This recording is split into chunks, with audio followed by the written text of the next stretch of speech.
ये जो जैन धर्म और बौद्ध धर्म की बगावत हुई, ये क्षत्रियों की बगावत थी ब्राह्मणों के खिलाफ। इसलिए जैनों के 24 तीर्थंकर क्षत्रिय, बुद्ध भी क्षत्रिय।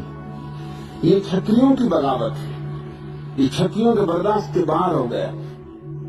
ये ब्राह्मणों का छाती पे बैठे रहने। ये जो दो धर्म पैदा हुए भारत में, ये क्षत्रियों से पैदा हुए। वैश्यों और शूद्रों और क्षत्रियों, इन तीनों को ब्राह्मण ने नीचे रखने की कोशिश की। क्षत्रिय को अपने से नंबर 2, क्योंकि उसके हाथ में तलवार थी, उसको थोड़ा प्रसन्न करना जरूरी था। उसको शूद्र के और वैश्य के ऊपर रख दिया। ये बड़ी साजिश मनुस्मृति की, ये सरासर झूठ। यहाँ कोई न ऊंचा है न कोई नीचा है। सब शूद्र की तरह पैदा होते और सब ब्रह्म का साक्षात करने की क्षमता लेकर पैदा होते। मेरे हिसाब में सब शूद्र की तरह पैदा होते और सब ब्राह्मण हो सकते। ये सब तो मूल निवासी है यहाँ, 2 लोग यहाँ के मूल निवासी, 3 में से दलित, आदिवासी, द्रविड़। द्रविड़ दक्षिण भारत वाले, आदिवासी और दलित। बाकी को नहीं, ब्राह्मण हूँ, मैं भी बाहर से आया हूँ।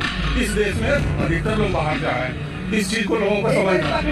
ब्राह्मण या बाहर से आए? हाँ, हम बाहर से आए हैं। इस चीज को भारत के हैं, भारतीय हैं, लेकिन हमारा उतना अधिकार नहीं है जितना आदिवासियों का इस देश पर अधिकार।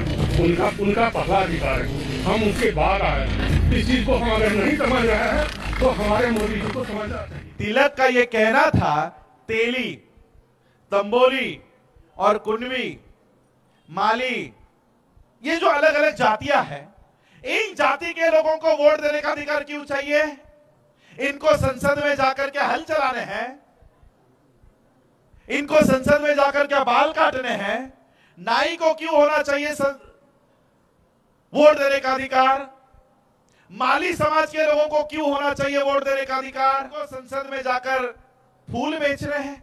चप्पल पहनने का, खराम खरपा पहनने का अधिकार नहीं था। कुर्सी पर, चौकी पर बैठने का अधिकार नहीं था। 90% बैकवर्ड को यही कोई कुर्मी, कानू, करवार, तेली, सूरी, दलित को तो हटा दीजिए। जो अपने को बैकवर्ड में कहता है कि आज हम फॉरवर्ड हो गए हैं, सारा बैकवर्ड जूता चप्पल 10% के डर से नहीं पहनता था। अगर पहन लिया तो उसको गाली और पिटाई उसका किया जाता था। उस समय में पढ़ने लिखने पर पाबंदी थी। अगर पढ़ाई लिखाई अगर करने चला गया बैकवर्ड स्कूल में तो इतनी पिटाई होती थी बैकवर्ड के बच्चों को, क्योंकि छोट जात के बच्चों को ऊंचे जाति के शिक्षक लोग इतना मारते थे कि पढ़ाई न पढ़े, वापस ऐबे न करे। 90% जनसंख्या दुनिया का कहीं 10% का गुलाम नहीं है। दुनिया का नियम है कि अल्पमत बहुमत के मातहत होता है। ये सच्चाई है कि नहीं? अल्पमत बहुमत के आधार पर न वोटिंग होता है तो ज्यादा जिसको वोट होता है वो जीत जाता है। शर्म नहीं आता है? गुलाम बने हो, 10% का गुलाम बना हुआ।